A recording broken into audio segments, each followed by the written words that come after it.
शराब पी रखी है? अरे वो हमारे दोस्तों ने थोड़ा लिटिल लिटिल पिला दिया। तुमने मुझे पहले क्यों नहीं बताया कि तुम शराब पीते हो? अरे इसमें बताना क्या है, जमाना पीता है भाई। जमाना पीता हो चलेगा, लेकिन मुझे बिल्कुल पसंद नहीं है। तुम्हें मालूम है ना, इसी की वजह से फूफा जी ने मेरे साथ। अरे तो हमने तुमको बचा लिया ना तुम्हारे फूफा जी से।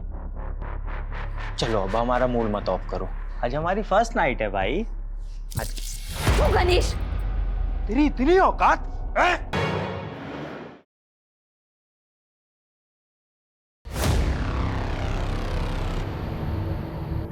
स्वाहा स्वाहा स्वाहा।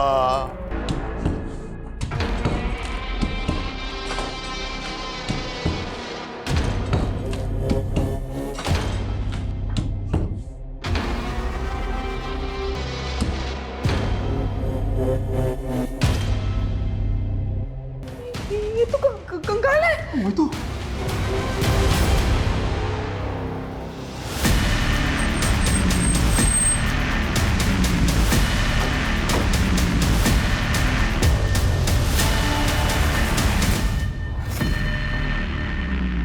किसका कंकाल है ये?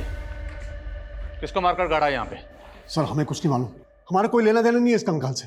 आपके घर की दीवार में कंकाल है और आप कह रहे हैं आपका कोई लेना देना नहीं है? सर हम इस घर में सिर्फ 2.5 साल से ही रह रहे हैं। हमने ये घर बनाया लिया था, क्या पता हमसे पहले रहने वालों ने लाश गाड़ रखी हो यहाँ। हाँ सर, हम तो घर के रेनोवेशन के लिए ये दीवार तोड़ रहे थे। अगर हमने कुछ किया होता तो हम दीवार थोड़ी ना तोड़ते सर। आप दोनों के हाथ में चोट कैसे लगी?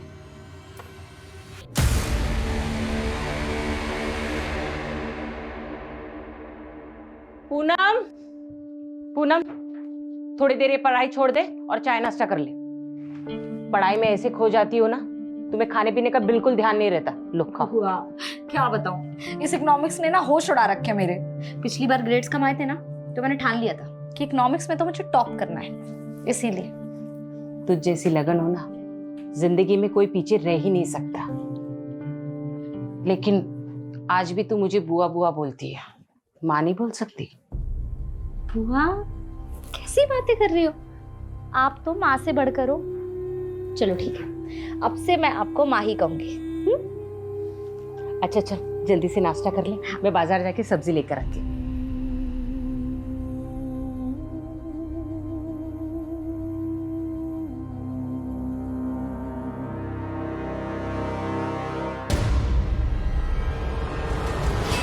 क्या पूनम, बॉयफ्रेंड से बात हो रही थी? नहीं फूफा जी, बस ऐसे ही। क्या है ना कि मैं बहुत फ्रैंक हूँ। ये मैं क्या बोलूं? ये मेरे साथ जबरदस्ती कर रहे थे। ये फोन पे अपने बॉयफ्रेंड के साथ लगी हुई थी? नहीं बुआ, मैं बस अपनी दोस्त से बात कर रही थी और कुछ नहीं। ये मेरे साथ जबरदस्ती कर रहे थे। अनाथ समझ के इसको पाल पोस के बड़ा किया। तो मेरे और मेरी बीवी के बीच में झगड़ा लगा रहे। मैं आपके रग रग से वाकिफ हूँ। क्या वाकिफ है? इसको तो मैं समझता हूँ अभी। आप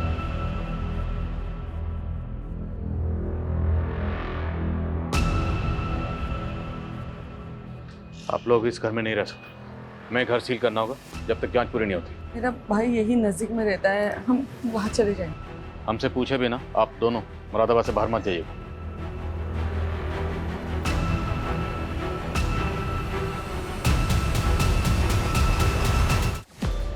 देखिए मैं एक वास्तु विशेषज्ञ हूं।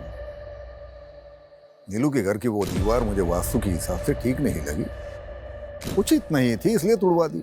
अब उसमें कंकाल, उसमें मेरा क्या दोष है? और इस दीवार को तोड़वाने के लिए जो आप लेबर लेकर गए थे, हमने सुना वो सब आपके चेले थे। बिल्कुल हमारे चेले थे। नीलू और उसका पति भी आपके भक्त हैं, लेकिन अब वो सारा दोष आप ही पे मर रहे हैं। उनका कहना है कि आप पहले से जानते थे कि दीवार में कंकाल है। हम कैसे जान जाएंगे कि उसमें कंकाल था?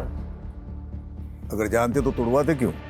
वो तो मुझे दिव्य ज्ञान से आभास हुआ था कि उस दीवार में कुछ अनिष्ट है, और उसी दिव्य ज्ञान से हमें आभास हुआ है कि नीलू के भाई अविनाश की दाढ़ी में तिनका है। आचार्य जी, दाढ़ी को साइड में रखिए, स्पष्ट शब्दों में बताइए क्या कहना चाहते हैं। नीलू का भाई उस दीवार को गिराने का विरोध कर रहा था।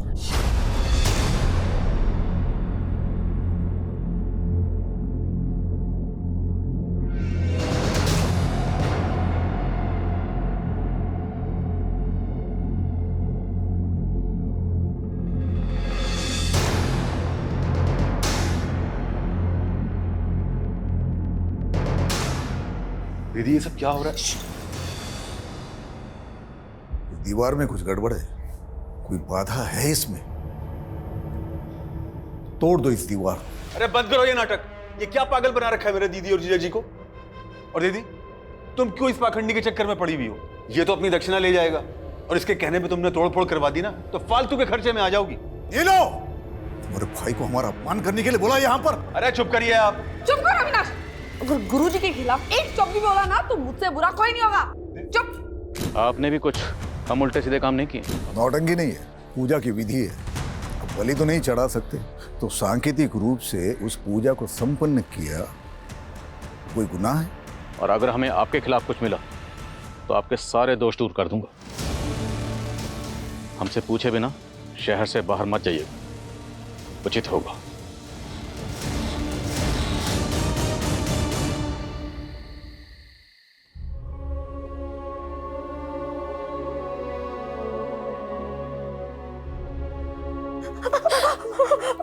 मेरी वजह से रोज आपको फूफा जी मारते हैं।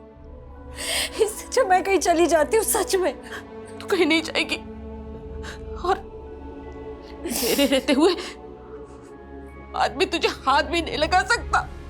वाह शांति, वाह, कितनी महान है तू। हाँ, बहुत महान है।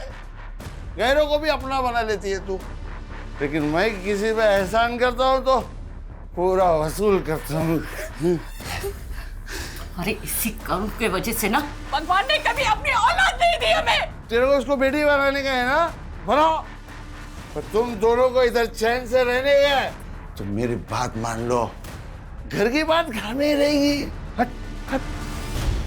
बोला था ना दीदी, उस गुरुजी के चक्कर में दीवार मत गिरवाओ। अब कंकाल निकल गया ना, अब पुलिस आप लोगों का आगा पीछा खंगालने में जुट जाएगी। आपको पता है उस दीवार में किसको मार के गाड़ा गया था? हमें कैसे पता होगा? अरे हमको तो हमारे घर से निकाल दिया पुलिस वालों ने, पूरा घर सील कर दिया उन्होंने। घर तो सील करेंगे ही, और अब आप लोग यहाँ रहोगे तो पुलिस वाले यहाँ भी आएंगे।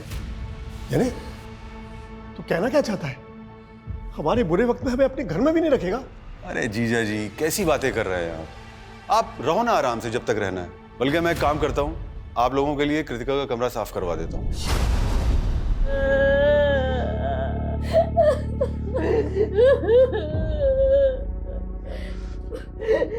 पूरा बात कर लिए, वो लोग आधे एक घंटे में डेथ सर्टिफिकेट बना के दे देंगे। चलिए अब अंतिम संस्कार की तैयारी करते हैं।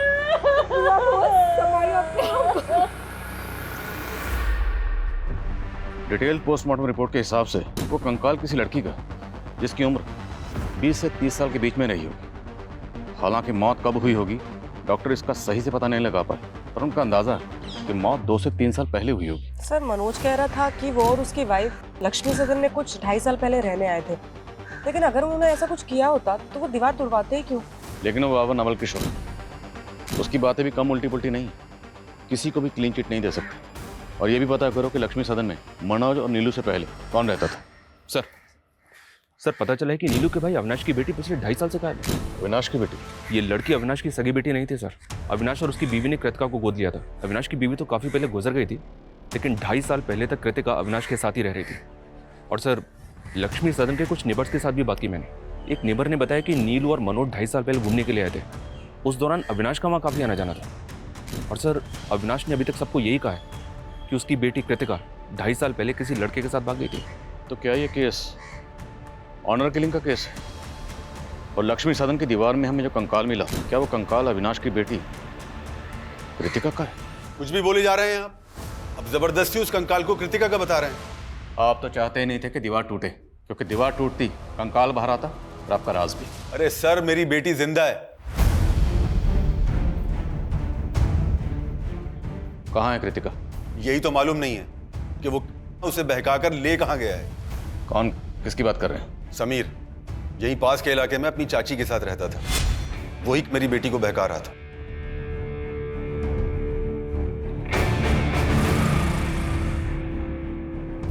कृतिका, मैंने तुझे कितनी बार समझाया है उस लड़के से दूर रहा कर। पर पापा समीर में बुराई क्या है? वो लड़का हमारी बिरादरी का नहीं है। मैं ये सब में नहीं मानती पापा।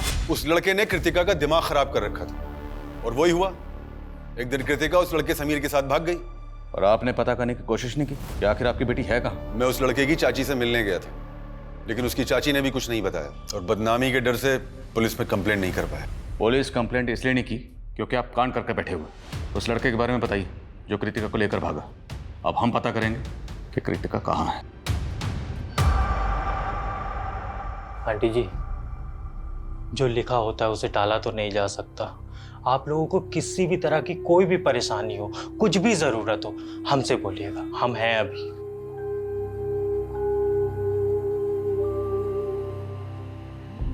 मुझे अपनी परवाह नहीं है गणेश बेटा। मुझे तो बस पूनम की चिंता हो रही है। वो इस घर में अपने फूफा के साथ सुरक्षित नहीं थी। आंटी जी, आप एक काम करिए, आप हमारी शादी पूनम से करवा दीजिए।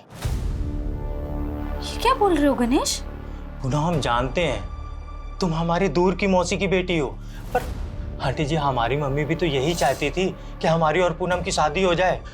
पूनम, हमारी मम्मी ना बुआ जी से बात भी करने वाली थी, पर उसके पहले ही उनका देहांत हो गया। गणेश, पर गणेश सही कह रहा है बेटा। देखो, तुम दोनों एक दूसरे को बचपन से जानते हो। मुझे ऐसा लगता है गणेश से बेहतर तुम्हारे लिए कोई लड़का हो ही नहीं सकता।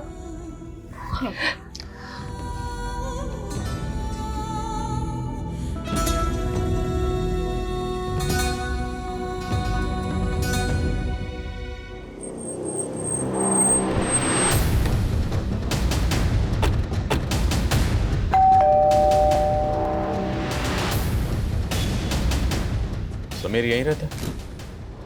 जी, वो मेरा भतीजा था। हमें पता चला कि समीर किसी कृतिका नाम की लड़की से प्यार करता है। उसी के बारे में बात करनी है आपसे। आओ बेटा, बैठे। समीर ने बताया मुझे तुम दोनों के बारे में। तुमने अपने पापा को समीर के बारे में बताया? आंटी, उन्हें सब पता है, लेकिन मैं समझ गई बेटा, तुम फिक्र मत करो, मैं तुम्हारे पापा से बात करूँगी। लेकिन कृतिका के पिता ने मुझे और समीर को बेइज्जत करके घर से बाहर निकाल दिया और एक दिन समीर गायब हो गया। और फिर कृतिका के पिता आकर मुझे परेशान करने लगे कि समीर कृतिका को भगा कर ले गया। आजकल कहाँ है समीर और कृतिका? मैं उन्हें पिछले 2.5 साल से ढूंढने की कोशिश कर रही हूँ। मैंने पुलिस कंप्लेन भी की थी, पर कुछ पता नहीं चला। समीर के माँ बाप कहाँ हैं? समीर के माँ बाप गुजर चुके हैं सर। मेरे अलावा उसका और कोई नहीं था। समीर की चाची ने जिस थाने में समीर की मिसिंग कंप्लेंट फाइल की थी, उस थाने की पुलिस टीम को भी ऐसा कोई क्लू नहीं मिला है जिससे पता चले कि समीर और कृतिका ने भाग के शादी की होगी। और अगर हम फॉरेंसिक रिपोर्ट पे जाएं तो जिस दौरान समीर और कृतिका गायब हुए थे, उसी दौरान उस लड़की की मौत हुई थी जिसका हमें कंकाल मिला। तो पॉसिबल है सर कि मर्डर कृतिका का हुआ हो। सर, हम डीएनए मैचिंग रिपोर्ट से भी अविनाश के खिलाफ कुछ भी साबित नहीं कर पाएंगे, क्योंकि कृतिका अविनाश की सगी बेटी नहीं थी, उसने उसको अडॉप्ट किया था। मान लो 2.5 साल पहले कृतिका का कत्ल हो गया, इसलिए वो मिल नहीं रहे, पर ये समीर कहाँ गायब है? कहीं ऐसा तो नहीं क्या अविनाश ने कृतिका के साथ साथ समीर का भी कत्ल कर दिया? अगर ऐसा है सर, तो हो सकता है कि हमें लक्ष्मी सदन में दूसरा कंकाल मिले। चांसेस हैं, पता तो करना पड़ेगा। मैं डीसीपी सर से परमिशन निकलवाता हूँ। और पता चला लक्ष्मी सदन में मनोज और नीलू से पहले कौन रहता था? Yes sir. सर, रजिस्ट्रार से पता चला है कि 3 साल पहले ये घर राघवेंद्र पांडे के नाम पे था। सर, ये इस घर का लास्ट और फर्स्ट ओनर था। सर, ये कई सालों से लंदन में है।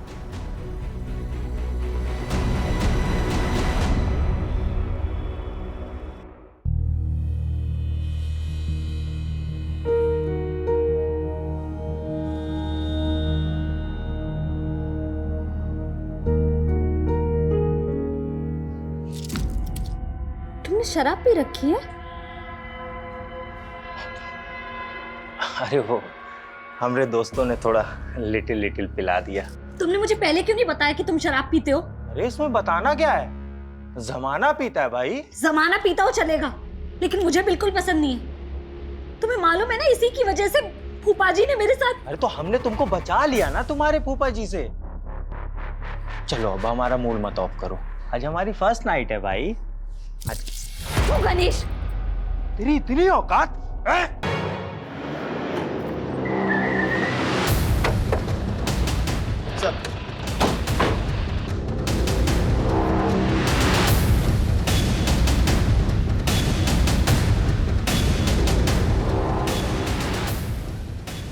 लाइट ऑन कर।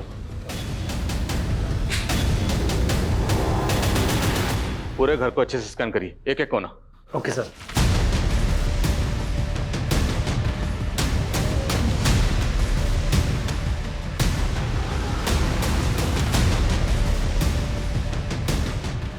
सर, कुछ नेबर्स ने बताया 2.5 साल पहले इस घर में एक मेड काम करती थी जो अचानक से गायब हो गई। कौन मेड? सर, संजना नाम था हमारी मेड का। लेकिन आप उसके बारे में क्यों पूछ रहे हैं? हमें पता चला है कि आप उसके साथ कुछ अच्छा बर्ताव नहीं करते थे। तकरीबन 2.5 साल पहले उसने मोहल्ले में तमाशा किया था।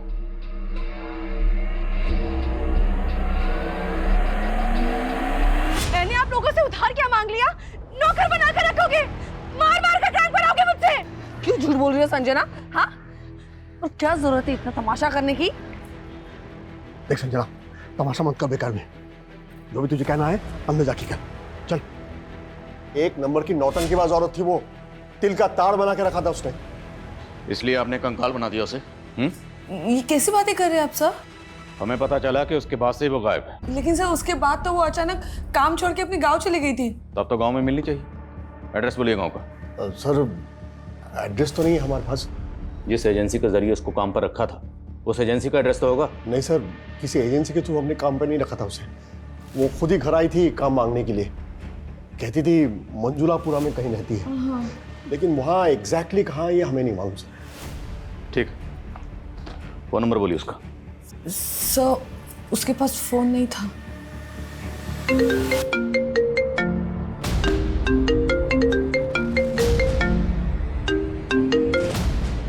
हेलो,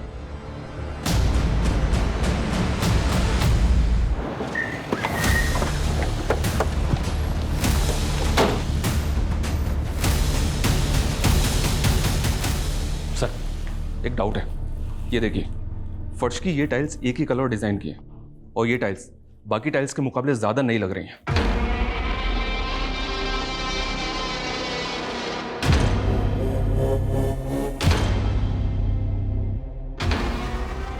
बताओ।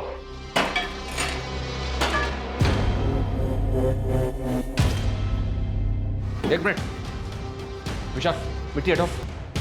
सर, एक मिनट जल्दी। ये देखिए सर, एक और कंकाल। उषा,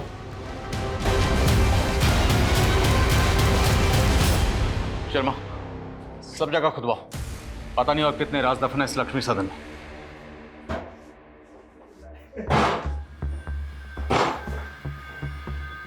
हमारी पत्नी। अरे घूर क्या रही हो? है? उनसे शादी करके भी ना हमको जबरदस्ती करनी पड़ती है। ये हमको वो सुकून देगी जो तुम हमको जिंदगी में कभी नहीं दे सकती। मैंने कभी सोचा भी नहीं था गणेश कि तुम ऐसे निकलोगे। अरे हम ऐसे ही हैं। आओ डार्लिंग, बैठो। अब तुम देखो और चलो। है? पैर ऊपर कर लो, आराम से।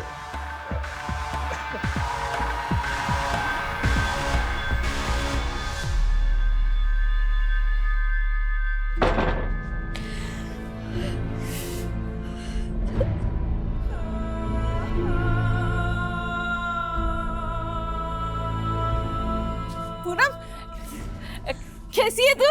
हाँ? अरे मैं यहीं से जा रही थी, मैंने सोचा तुझे और दामाद जी को। तू रो क्यों रही है? क्या हुआ?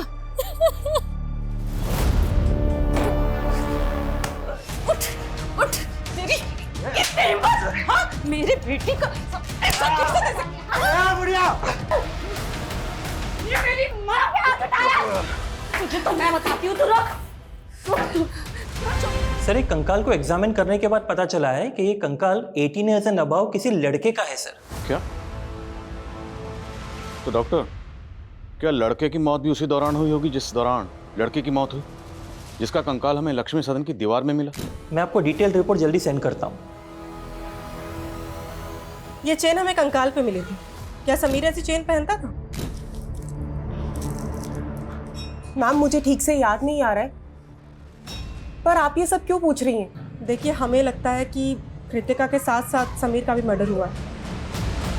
पहले आप मुझ पर कृतिका के मर्डर का इल्जाम लगा रहे थे, अब दूसरा कंकाल मिल गया तो समीर समीर कर रहे हैं। क्या सबूत है कि दोनों कंकाल समीर और कृतिका के हैं? अबे ओए, सबूत तो इस बात के भी नहीं मिले कि समीर और कृतिका जिंदा हैं। सर मैं कह रहा हूँ कि मैंने उन्हें नहीं मारा है, आप मेरा यकीन क्यों नहीं करते? हम यकीन नहीं करते, तोड़ाई करते हैं जब तक मुजरिम सच नहीं बोलता। अभी तक आपकी मेट संजना का कुछ पता नहीं चला, हम उसे ढूंढ ही रहे हैं और अब लक्ष्मी सदन में दूसरा कंकाल मिला। अब ये तो कहना मत कि आप लोग इस बारे में कुछ जानते ही नहीं। सर हम सचमुच कुछ नहीं जानते, आप बेकार में हमें और अविनाश को परेशान कर रहे हैं सर। एक मिनट सर, आपने किचन में खुदाई की थी ना, और कंकाल भी आपको वही मिला ना? ये सर अब तो मुझे पूरा यकीन है सर कि ये काम जरूर उन लोगों का है जो हमसे पहले वहां रहते थे, क्योंकि जब हम वो घर देखने गए थे तब हमने भी देखा था कि किचन की टाइल्स अलग अलग है, और हमने इसके बारे में एजेंट को भी बोला था। कौन एजेंट? शेखर यादव सर। राघवेंद्र पांडे ने उसी एजेंट को घर की चाबी दे रखी थी। ये देखिए सर,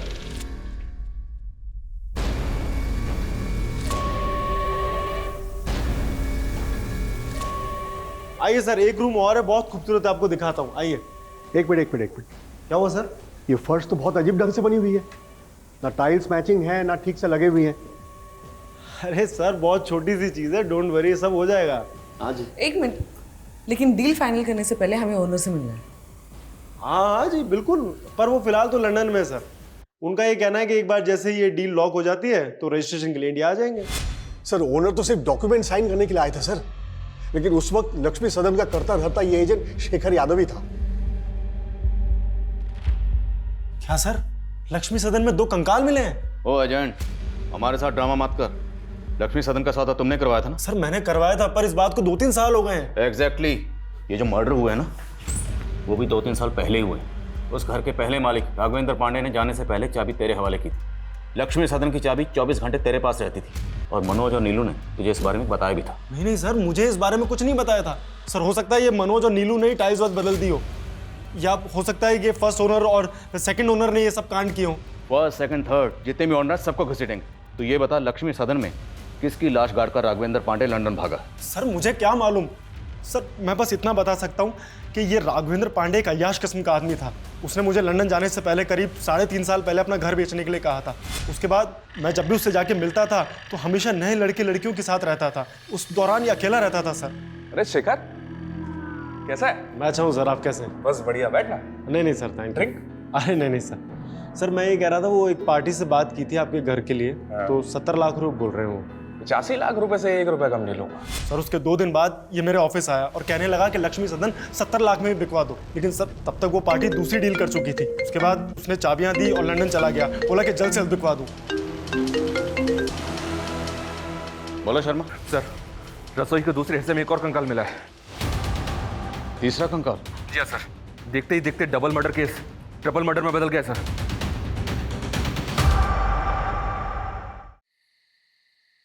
तुमसे बात करके ना मैं सब कुछ भूल जाती हूँ। मेरे सारे दुख, सारी परेशानियाँ सब एकदम से गायब हो जाते हैं। हम तुम्हारा हर दुख अपना बना लेंगे, बस एक बार हाँ कह दो।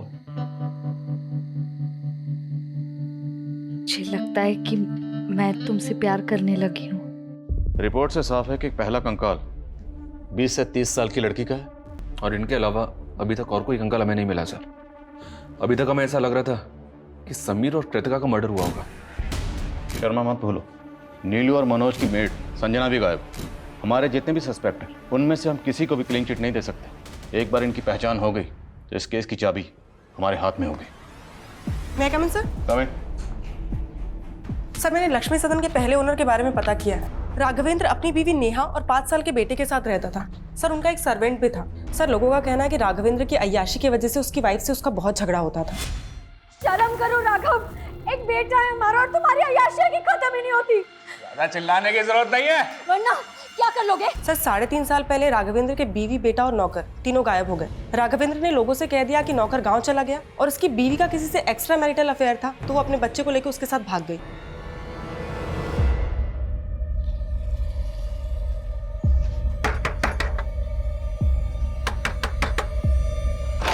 पूनम! पूनम! कहाँ है तो वो? नहीं बताऊंगी। नहीं बताएगी? ठीक है राघवेंद्र जी, जरूरत पड़ी तो आपको फिर कॉल करूंगा। Thank you.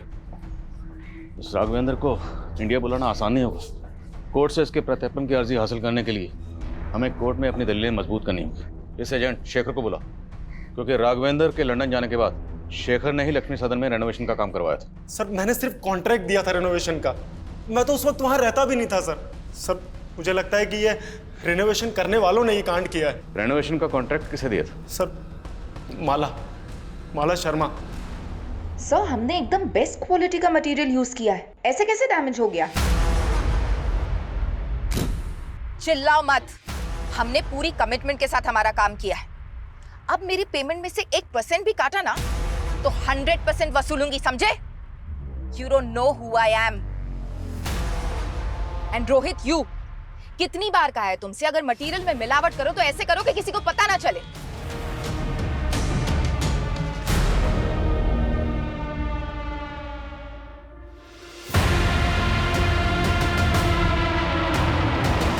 मानती हूँ लक्ष्मी सदन के रेनोवेशन का कॉन्ट्रैक्ट मैंने लिया था, लेकिन किसी मर्डर से मेरा कोई लेना देना नहीं है। तो इतना तो मानती है ना कि लक्ष्मी सदन में आपने रेनोवेशन किया था? किचन की टाइल्स, दीवारों का टेक्सचर, ये सब आपने वहाँ पर चेंज किया। किचन और दीवार में कंकाल कहाँ से आए? मैंने कोई तोड़फोड़ नहीं करवाई थी सर, बस वास्तु के हिसाब से थोड़ा बहुत ऑल्टरेशन करवाया था। लेकिन बाबा नवल किशोर जो खुद वास्तु एक्सपर्ट हैं, उनका कहना है कि उस घर में वास्तु दोष था। नवल किशोर बाबा? आप जानती हैं उसे? जी, उनसे मैं वास्तु की टिप्स लेती हूँ और लक्ष्मी सदन के लिए भी उन्होंने सजेशंस दिए थे। रेनोवेशन के दौरान वहाँ कौन कौन आता था? मेरे वर्कर्स, मिस्त्री, कारपेंटर, पेंटर, उनके ठेकेदार के पास वहाँ की चाबी रहती थी। और बाबा नवल किशोर भी वहाँ विश्वकर्मा पूजा और यज्ञ के लिए आ रहे थे। देखिए, मेरा किसी भी हत्या से कोई लेना देना नहीं है। जैसे माला मेरी भक्त है, वैसे नीलू भी मेरी भक्त है। ये तो सारा होनी का खेल है। आचार्य जी, ज्ञान बांटना बंद करिए। अगर हमें बाद में पता चला ना कि आपने कुछ भी छुपाया था या झूठ बोला था, तो इतना याद रखना, यहाँ पर हम इस डंडे से ज्ञान बांटते हैं। सुनिए, ये पुलिस वाले हमारी मेड संजना का भी पता लगा लेंगे, ये तो मैंने सोचा ही नहीं था। अच्छा, तो ये तुम दोनों का कांड था? अपनी मेड को मार के घर में गाड़ दिया और पुलिस मेरे पीछे पड़ी हुई है। तो तू कौन सा कम है? 2.5 साल पहले हम जब 2 महीने के लिए घूमने गए थे, तभी तेरी बेटी और उसका वो लफंगा दोस्त, क्या नाम है उसका, दोनों गायब हो गए थे ना। तूने ही दोनों को मार के गाड़ दिया होगा। एक तो मैंने तुम दोनों को घर में रहने की जगह दी और मुझ पे ही चढ़ रहे हो। चलो देख लो दीदी, चलो चलो। मैंने बहुत बड़ी गलती की, तो मैं अपने घर में रहने नहीं चाहिए। जाओ यहाँ से। जिस वक्त लक्ष्मी सदन में रेनोवेशन का काम चल रहा था, उस वक्त बाबा नवल किशोर के अलावा माला के 3 ठेकेदारों के पास भी लक्ष्मी सदन की चाबी रहती थी। मिस्त्री राज, कारपेंटर योगेश और पेंटर मुन्ना, तीनों को हाजिर करो। सर।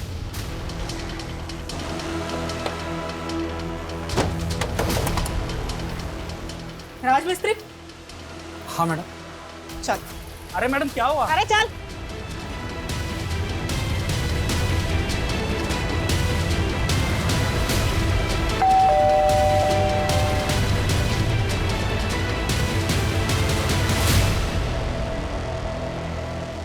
कृतिका?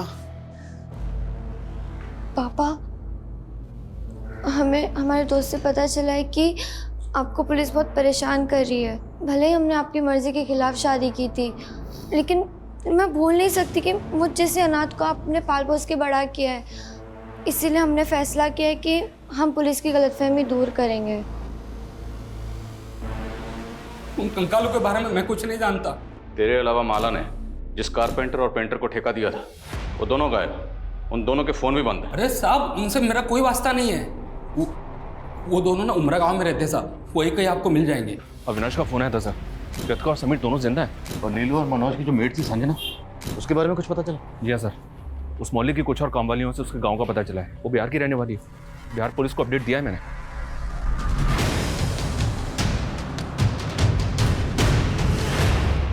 सर मुझे पता चला कि आप लोगों ने मुझे इंडिया बुलाने के लिए कोर्ट से एक्सट्रेडिशन रिक्वेस्ट फाइल की है और मैं नहीं चाहता कि इस वजह से मेरी यूके सिटीजनशिप में कोई खतरा पैदा हो। इसीलिए आपकी गलतफहमी दूर करने के लिए मैं खुद यहाँ चला आया। बहुत बहुत शुक्रिया जो आप इतनी दूर से हमारी गलतफहमी दूर करने के लिए खुद यहाँ तशरीफ लाए। अब ये बताइए कि आपकी बीवी, बेटा, नौकर गायब है, करेक्ट? लक्ष्मी सदन जहाँ पहले रहते थे वहाँ से हमें 3 कंकाल मिले। पहला कंकाल दीवार में और बाकी 2 कंकाल किचन की फ्लोर के अंदर। शर्मा,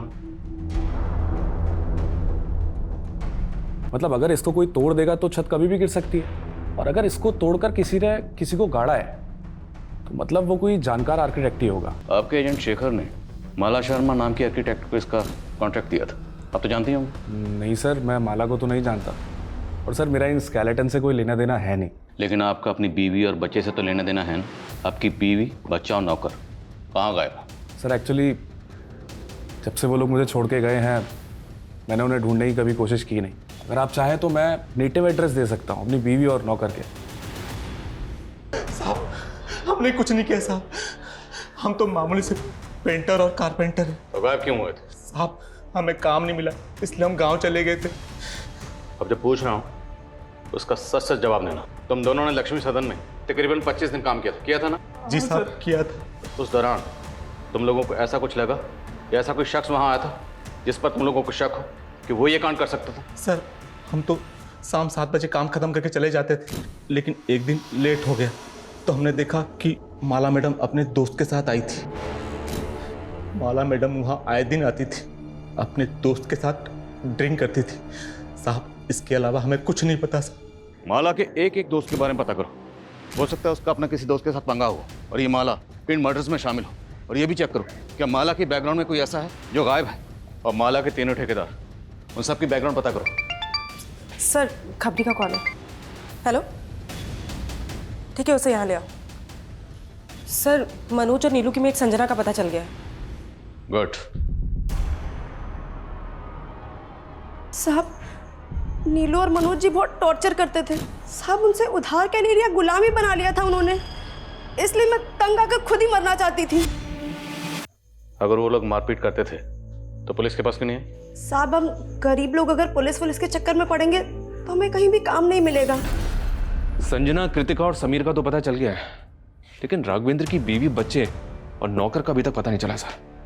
लेकिन सर हमें ये जो तीनों स्केलेटन मिले हैं इनका एज ग्रुप भी इससे मैच करता है। सर हो सकता है राघवेंद्र हमें बेवकूफ़ बना रहा हो। हेलो सर, वो राज की इन्फॉर्मेशन मिली है।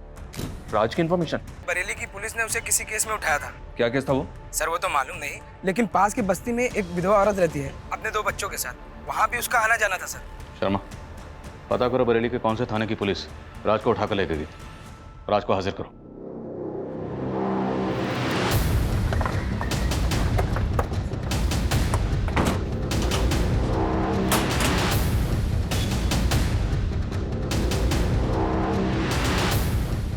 number you are trying to call is currently switched off.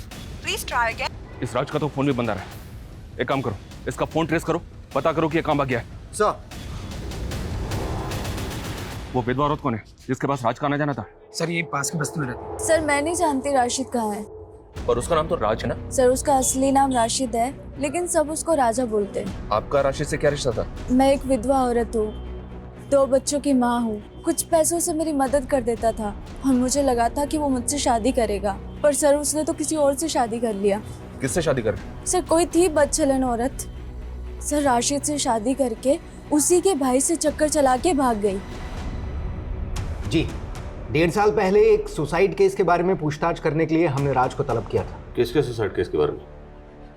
उस वक्त हमें एक मर्डर केस लग रहा था। शांति नाम की एक औरत अपने घर में लटकी हुई मिली थी। उस वक्त तो पूनम का कुछ पता नहीं चला, लेकिन बाद में पता चला कि पूनम ने गणेश नाम के किसी आदमी से शादी की थी। सर पूनम तो हमको 8 साल पहले ही छोड़ के चली गई थी। हमने सुना तो उसको मारता पीटता था। एक बार तूने शांति को भी मारने की कोशिश की थी। नहीं सर, उस दिन हम पूनम के घर पूनम को वापस लेने के लिए गए थे, पर उसकी बुआ ने हमको बताया ही नहीं कि उनने पूनम को कहाँ भेज दिया है। जब हमने पूनम का सोशल मीडिया खंगाला तो पता चला कि वो वहाँ पर राज से टच में थी। जब हमने राज से पूछताछ की तो उसने बताया कि उसकी और पूनम की शादी हुई थी, लेकिन पूनम राज के भाई शाहिद के साथ भाग गई थी। उसी वक्त इस केस की पोस्टमार्टम रिपोर्ट आ गई जिससे कंफर्म हो गया कि ये एक सुसाइड ही था, तो हमने केस बंद कर दिया। तो आपको राज के भाई शाहिद और पूनम के बारे में कुछ पता नहीं चला, वो कहाँ? जी नहीं, लेकिन हमें ये ज़रूर पता चला कि राज और पूनम का 3-4 साल का एक बेटा था और पूनम उसे भी अपने साथ ले गई थी। मुझे लगता है ये राज ही है जो तीनों कंकालों का रहस्य जानता है।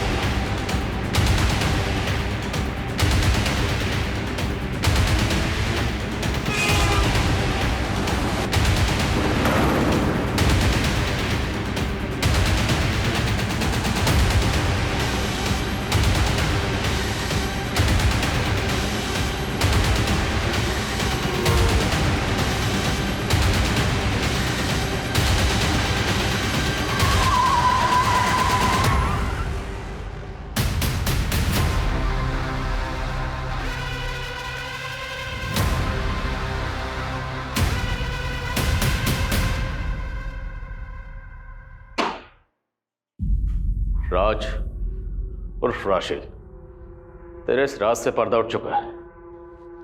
तेरा डीएनए 2 कंकालों से मैच हो चुका है।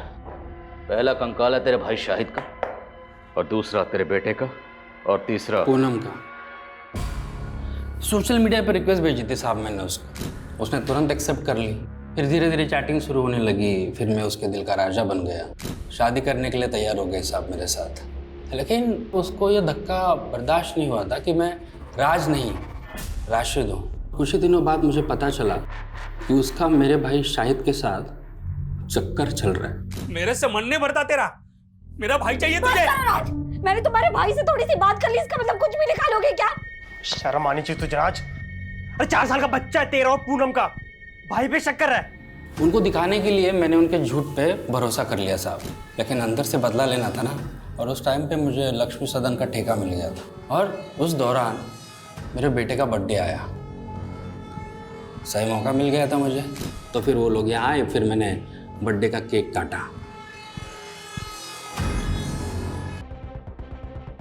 फिर मैं सबको बोला कि मेरी बीवी पूनम और मेरा बेटा शाहिद के साथ कहीं भाग गए हैं। और फिर एक बार मैं एक नए हमसफ़र की तलाश में जुट गया साहब। नया हमसफ़र मतलब? सर राघवेंद्र की बीवी, बेटे और नौकर के बारे में पता चल गया। उसका नौकर तो गांव में है, लेकिन सर उसकी बीवी नेहा, सर वो किसी के साथ भागी नहीं है, बल्कि वो दिल्ली में टीचर की नौकरी करके अकेले अपने बेटे की परवरिश कर रही है। That's great. जब कोई औरत रिश्तों में धोखा खाने के बाद अपनी इज्जत, अपनी सेल्फ रिस्पेक्ट और अपने स्वाभिमान की परवाह करते हुए आगे बढ़ती है, पुरानी बातों को पीछे फेंक कर मूव ऑन करती है, तो वही फैसला उसके लिए सही होता। पूनम राशिद को सोशल मीडिया पर मिली, पर राशिद की सच्चाई जाने बिना उसने आंख बंद करके राशिद पे यकीन किया और उसके फरेब का शिकार हो गई।